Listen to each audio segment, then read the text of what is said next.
Labas vakaras, mėlyjeji, su jumis aš Artūras ir inkubatorius tradingo.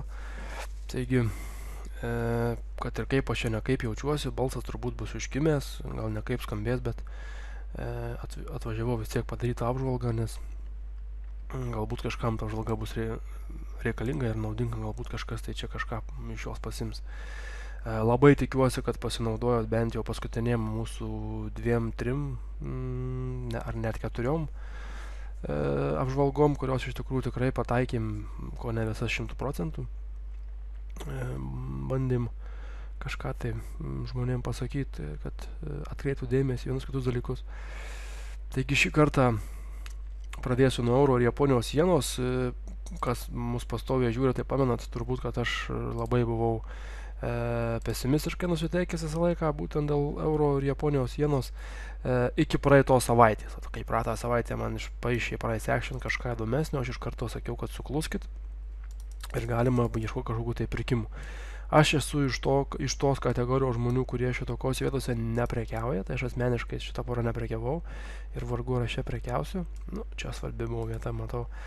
Dėl to manau, čia manipuliavo, o čia jau paskui buvo tiesiog aišku sustojimai.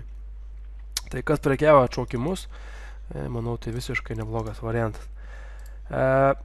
Vienas iš įdomiausių ir svarbiausių porų, viena, kuri iš tikrųjų daug kas nesuprato, kodėl aš čia prieš trendus iš pradžių ėjau, sakė, kad čia nesąmoningai darai. Ir aš pamenat, jau jums sakiau, kad aš imsiu pardavinėti ir aš pardavinėjau labai aiškiai ir pardavinėjau būtent iki dabartys. Dar penktadienį šitą porą visiškai iki galo išsiurbiau, tai yra, nežinau kiek ten tas iki galo, kiek ne iki galo, bet kokiu atveju aš ją išsiurbiau iki 1.400 ir absoliučiai viską užsidariau. Tai čia tų sandorių pas mane buvo tikrai ne vienas ir ne du per visą savaitę ar per 2 dar. Tai turėjau ir čia sandorių, ir čia sandorių turėjau, ir čia turėjau. Tai aš jau tikrai turėjau ne vieną. Ir viską uždariau prie 1.400. Dabar ties esu kol kas ramus, nežinau, kas čia bus, ką reikėjo suprekiavau ir žiūrėsiu, kaip iš tikrųjų elgsis žmonės šitoje vietoje prie 1.400. Jeigu ir toliau matysiu, kad jie nori pardavinėti, tai greičiausiai pardavinėsiu ir su jais aš lygiai taip pat. Ir galbūt važiuosim dar daugiau, galbūt važiuosim iki šitų vietų, galbūt aukščiau, galbūt žemiau, nežinau. Tai tikrai žinau, kad buvo žmonių, kurie būtent šitą mano analizę pasinaudojo ir kurie tikrai buvo pardavę, buvo ir čia, ir čia. Vien tik tais mano klasė, dabar kur viena klasė yra pro kursą, tai žinau, kad tiek vienas, tiek kitas berods buvo prasidavę šito vieto, nes mes tą porą analizavom ir sėkmingai čia realizavo tos savo sandorius. Tai yra puiku. Ką labiausiai įsižiūrėjęs esu jau 3 mėnesiai, turbūt atsimenant gerai, tai yra mano GBP Australas. Turėjau labai daug neigiamų atsiliepimų iš pat pradžių, kad aš pradėjau jį šortinti šitoje vietoje. Kada čia pradėjau šortinti, buvo čia į mane žiūrėjo labai kreivai, sakė, kaip tu drįsti svarą taip nuvertinti prieš Australijos dolerį. Ir jau prašau tiek laiko, iš tikrųjų važiuojam su juo į apačią. Pardavinėjau čia ir paskutinį kartą pardaviau čia ir net čia. Ir šitoje vietoje penktadienį esu pahedžinęs šitoje vietoje. Tai yra prie 2.00 yra paskutiniai mano sandoriai pahedžinti ir žiūrėsiu, kaip iš tikrųjų kaina reaguos, kaip žmonės tiksliau reaguos į šitą kainą tokia kaip 2.00. Jeigu jie ir toliau eis po ją, manau, kad aš irgi eisiu su jais, bet kol kas aš to nesitikiu, kol kas tikiuosi šioko tokio atšaukimo, kuris galėtų būti labai sveikas iš tikrųjų ir tada galbūt važiuoti su jais tolin. Tai dabar tikrai neįdinėsiu į jokias pozicijas šitoj poroj. Šitoj poroj nebus nei vieno sandorio daroma iki tol, kol kaina nebus arba kažkur tai čia pasikoregavus, arba nebus kaina šitoj vietoje. Tai kol kas šitą porą palieku ramybėj, bet ilgoje perspektyvoje tikrai bandysiu su jie dirbti ir toliau. GBP ir Japonijos jena. Aš tokios kaip ir neanalizuoju, kiek man tenai senoj platformos šiandien aš negalėjau įsijungti, nes ten yra biškai užkibus. Čia kas gerai sudirbo, tai sudirbo gerai Deividas pas mus, kolega, šitoje vietoje. Jisai čia, nežinau, kokiais jisai principais ten vadovavosi, bet jis tenais pataikė tikrai aiškiai ir konkrečiai, būtent čia prisipirko, ten su nedideliais topais ir šiai dieną jau yra užkopęs čia, tai tikrai sveikintinas toksai sandoris, sakyčiau, prie pat viskas paimta, padaryta.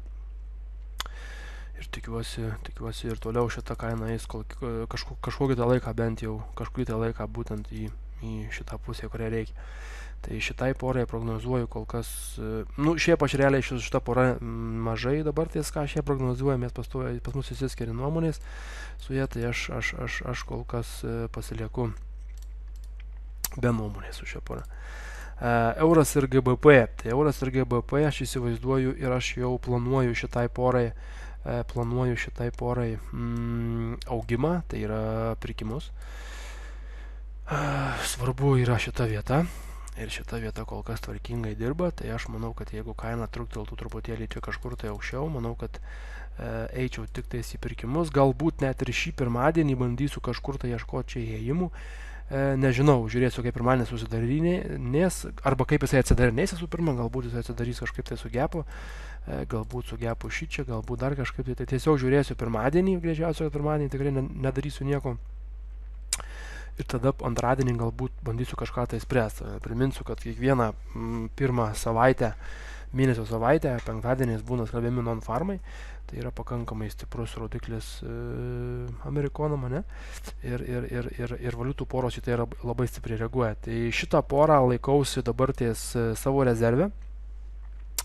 Ir laukiu šitai porai pirkimų ir pirkimų šitai porai laukiu pakankamai didelių. Taigi, konkrečiai, kur aš įdinėsiu, dar nežinau, bet tikrai pirksiu. Jeigu tik tais bus ženklų pirkimui, tik tais pirksiu. Pardavinėt, niekaip aš jos nepardavinėsiu, kad ir ką jinai bedarytų, kad ir kur jinai beeitų, čia aš jos tikrai nepardavinėsiu. Jau prieš tai mano minėtas Kanada ir Japonijos jena, taigi, žiūrint į mėnesinį grafiką, čia nežinau, kaip net paaiškinti tokius išpirkimus, įsivaizduokit, mėlyje, kokia turi būti jėga, kad va taip tiesiog imtų ir išsipirktų visą mėnesį.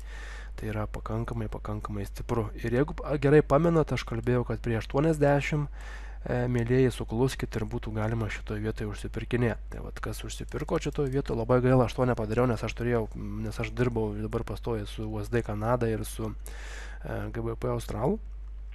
Tai aš netelindau šitą porą. Jeigu to būčiau nedaręs, tikrai būčiau ėjęs su šitą porą irgi lygiai taip pat į viršų. Tai kol kas visuose grafikuose pas ją yra tik tais pirkimai, savaitiniam pirkimai. Aišku, gaila, kad šitos žvakės neužsidarė pilnai, bet čia galbūt nėra taip blogai. Čia matom buvo tokios truputėlį neapsisprendimo šitoje vietoje, tai toksai galbūt tikėtinas jisai ir čia ir paskui vėl trukteltų galbūt į viršų viskas. Tai šitai porai bet kokiu atveju irgi laikau tik tais pirkimus ir esu tik už pirkimus šitai porai. Euras ir Australijos doleris padarė, matom žemesnės apačias visą laiką. Tai dieninė, manau, kad jisai eina kol kas į pardavimus. Aišku, čia dabar labai daug visokiausių bus niuansų, kur daug kas bandys sustoti, tarkim, tokiose vietose. Man kas labiausiai nepatinka, kad čia yra aukščiausia, čia, tarkim, imkim šitą matomą grafikę žemiausia. Ir čia vat yra toksai visas variantas, tai čia iš tikrųjų, kai pradeda kaina siaurėti, bet kokiu atveju gali nutikti labai daug kas. Tai vat šitas variantas man dabar nėra toksai patrauklus. Euras ir Australijos doleris, Australas ir USD 7 vis tik tais dar yra gerbiamas ir tol, kol kaina yra virš 7, manau, kad kol yra kaina virš 7.00, manau, kad pirkimus turėtų visi absoliučiai pamiršti, galbūt ieškotis šitų vietų 1, 2, 3 kažkur, tai galbūt čia su labai mažom rizikom, bet kol kas 7.00 tai yra vienas iš gerbiamiausių čia lygių, tai nepulkit pardavinėt, kol kaina bus virš jo. Ir paskutinis dalykas, ką pasižiūrėsiu šiandieną, tai yra USD ir Japonijos jena. Tai kas patiko irgi, mes dar klasiai darėm namų darbus, galima sakyti, ir praėjom tam tikras pamokas, kurias turėjom pritaikyti praktikoje, ir kadangi čia buvo padarytos aukštesnės šitoje vietoje negu šitos ir kaina buvo šiek tiek išsiaurėjus, tai pas mus mokiniai prisipirko šitoje vietoje ir penktadienį rašė, kad iš tikrųjų tie sandoriai stop loss atlaikė ir tie sandoriai sėkmingai išsipildė. Tai vėlgi yra labai smagu, kad taip nutinka.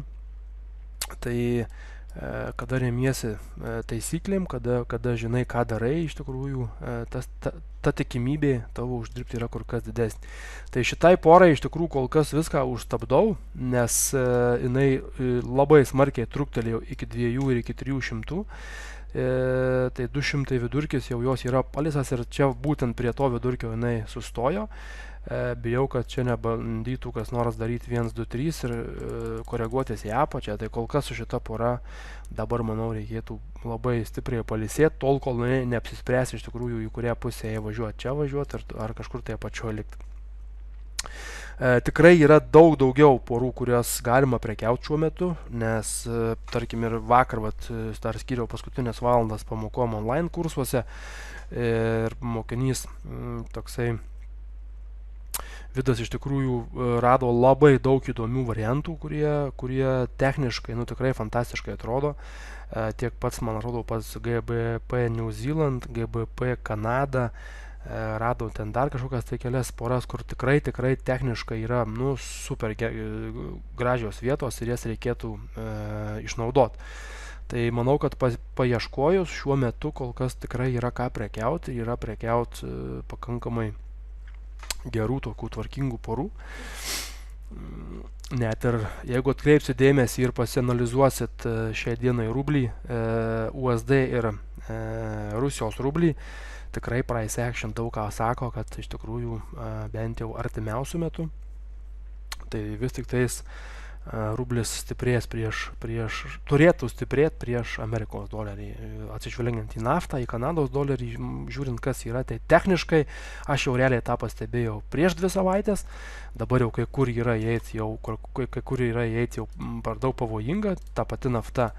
Aš kalbėjau prieš savaitę, kad būtų galima jos prisipirkti būtent čia. Ir va čia buvo pirmadienis šitoje vietoje, tai kur tikrai buvo galima užsipirkti labai stipriai ir smarkiai. Ir kol kas viską uždengė, tai šitas kainos modelis iš tikrųjų pasiteisinantis būtent ne korekcijoje, o pagrindiniam impulse yra pakankamai stiprus. Tai jo pelningumas iš tikrųjų gali būti ir apie 80 kažkur tai procentų, tai tik tais 20 jų būtų nepelningų. Tai. O tarkim šitoj vietoj imkim vieną tokį, šitoj vietoj imkim 2 tarkim tokius, tai galbūt iš šitie 2 nesuveikia, o tas trečias suveiks iš to 80 procentų. Tai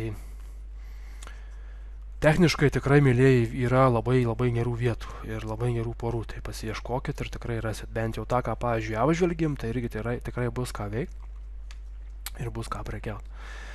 Ką noriu priminti svarbiausia, tai neprekiaukit dideliais lotais, valdykit riziką. Yra skaičiuotuvai, yra skaičiuoklės, kaip pasiskaičiuoti vienokius arba kitokius lotus. Jeigu kas nors nori, mes tiesiog galim atsiųsti, pas mus kaip tik Vykintas vieną tokį skaičiuotuvą patobulino, pas mus ten buvo vienas žmogus padaręs, tai galim tiesiog bet kam, jeigu kas nors norit, galim tiesiog Excelio tenais lentelėse yra, galim atsiųsti, papasakot, kaip jį reikia naudoti ir tai privalo būti pas kiekvieną traderį, absoliučiai pas kiekvieną traderį, kuris prekiauja, tai yra tokie skaičiuotuvai privalomi, nes tai yra, reikia žinot, kiek gali prekiauti, kiek gali suprekiauti, kokia tau turi būti rizika procentali, kokia tau rizika turi būti punktais, prekiaujant vieną arba kitą valiutą. Dabar tai ten tą iš vis skaičiuotuvą labai fantastiškai patobulino pas mus Vykintas, tai tikrai vertas dėmesio. Labai nuoširdžiai norėčiau, kad kuo mažiau žmonių praradinėtų pinigus. Tai jeigu kažkam domina, tarkim, tai mes tikrai galim tokį skaičiuotuvą kiekvienam atsiųsti. Šiam kartui tiek. Ir susimatysim ateinančią savaitę, ateinantį sekmadienį. Nepamirškit, kad penktadienį bus skelbiami non-farmai.